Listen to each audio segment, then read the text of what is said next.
ครับเริ่มเกมครับการท่าเรือเขี่ยก่อนครับ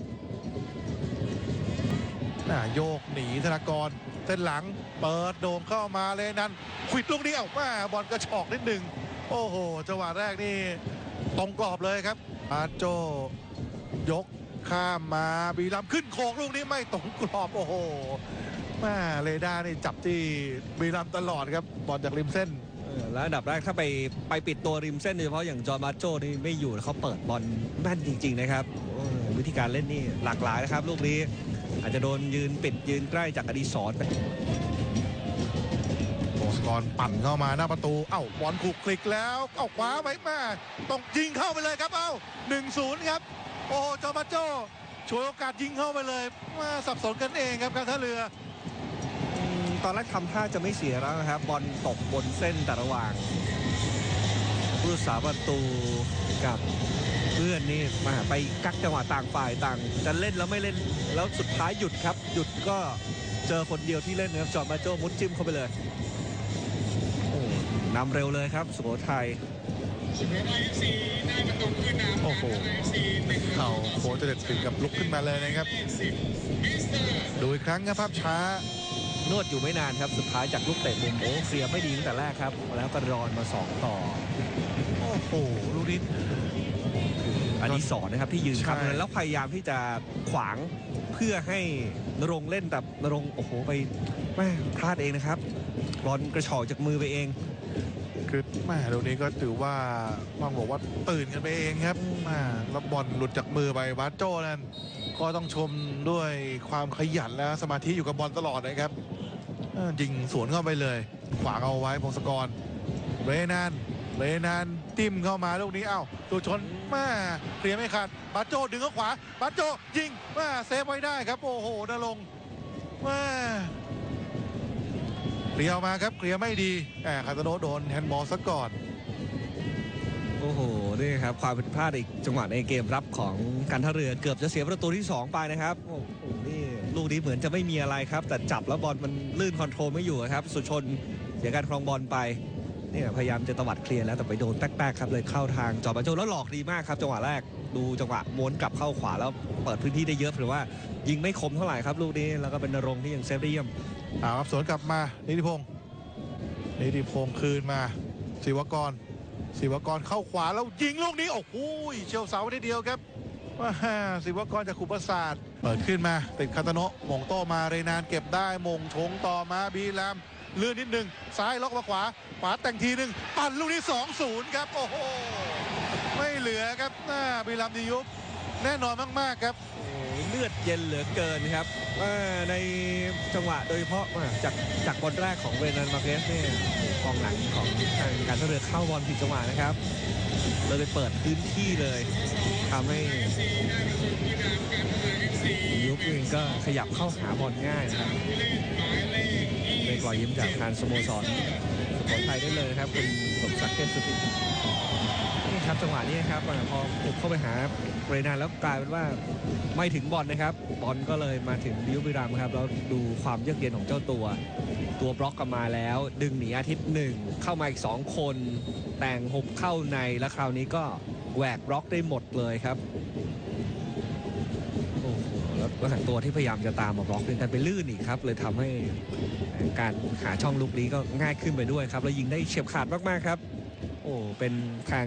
สุโขทัยครับขยับหนีการท่าเรือเพิ่มเป็น 2-0 ครับสถานการณ์ดีขึ้นเยอะเลยสุโขทัยคือทีมที่ผลงานดีที่สุดในไทยลีกเท่าที่พวกเขาเคยเจอมานะครับครับเปิดเข้ามาแล้วมองลูกนี้ปัดมือเดียว 3-0 ครับโอ้โหปัดไม่อยู่แล้วกระแทกเสาไปด้วยครับจังหวะมงวันนี้ของอนุชาครับโอ้โหตัวนิดเดียวมงดีมากๆครับลูกนี้นี่น้ำหนักทิศทางเป๊ะจริงๆแล้วนรงค์ทางซ้ายแล้วก็ไม่มีใครไปปิดเลยครับมีเวลาให้เล็งในการครอสบอลเข้าในอยู่พักใหญ่เลยครับนี่ครับแล้วหยอดเข้ามาหาอนุชาสุขใสดีมงตัวนี้นี่มันไป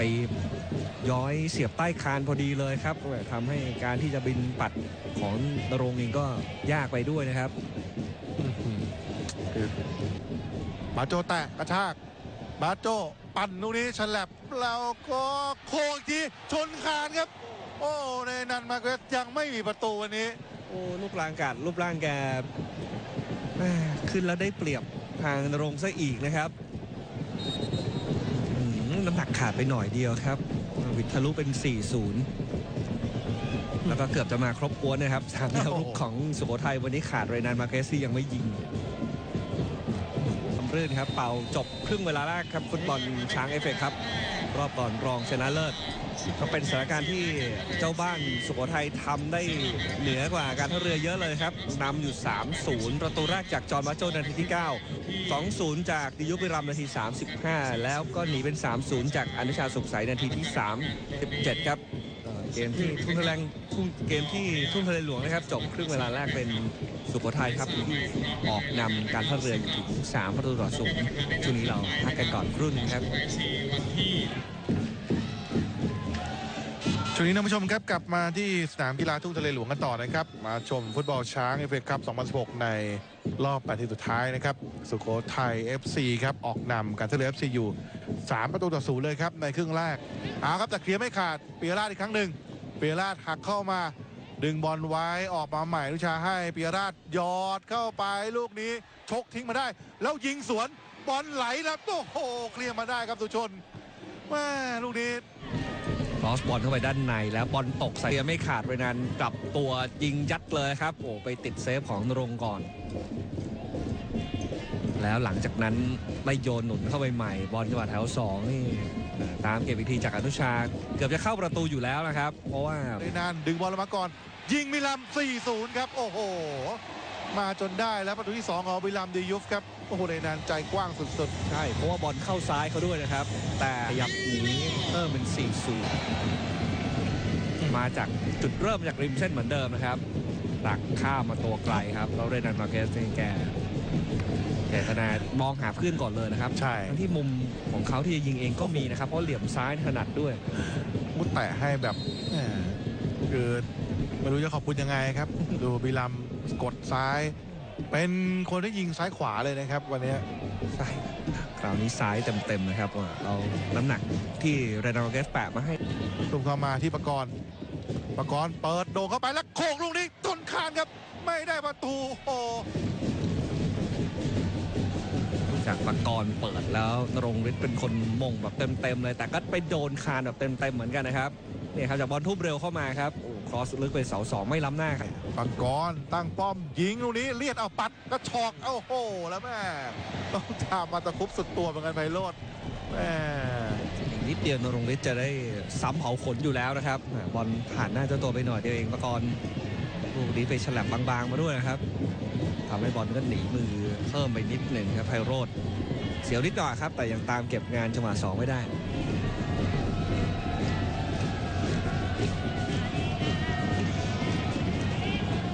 เปิดเข้ามาครับเตะมุมยังเคลียร์มาได้เลยนานสุชนยิงสวนลูกนี้ชกไว้เลยครับโอ้โหไพโรจน์ว่ายิงกับจรวดกับลูกนี้ว่าครึ่งแรกยิงเผาขนทีหนึ่งส่วนครึ่งหลังครับไม่ต้องแต่งเลยรอบอลไหลเข้าซ้ายแล้ววางเท้าได้ดีมากๆนะครับเป็นว่าไปตรงตัวกับไพโรจน์พอดีดูจังหวะนี้ปากรปั่นแล้วบอลฉลับปัดทิ้งไม่ได้ครับโอ้โหไพโรจน์ครึ่งหลังนี่แกเหินหาวดีจริงๆครึ่งแรกงานน้อยนะครับครึ่งหลังงานมาถี่ทำงานหนักขึ้นกว่าเดิมเยอะเลยปากรปั่นลูกนี้ดีมากๆน้ำหนักที่ทางมาครบหมดแล้วแต่ไพโรจน์เยี่ยมกว่าทะลุเข้ามาลงฤทธิ์คืนโอลิเวล่าขอยิงเองลูกนี้ก็ปัดข้ามคานไปอีกโอ้โหว่าวันนี้ไพโรจน์มาเหนื่อยครึ่งหลังครับแต่โดยส่วนใหญ่แต่ละลูกที่เซฟได้เนี่ยก็จุดเริ่มต้นมาจากการที่ยืนตำแหน่งได้ดีตลอดนะครับส่วนบอลลูกนี้มาแรงก็จริงนะครับจากโอลิเวล่าแต่ก็ตรงตัวครับปัดไว้ก่อนครับไพโรจน์ถึงใครเล่นก่อน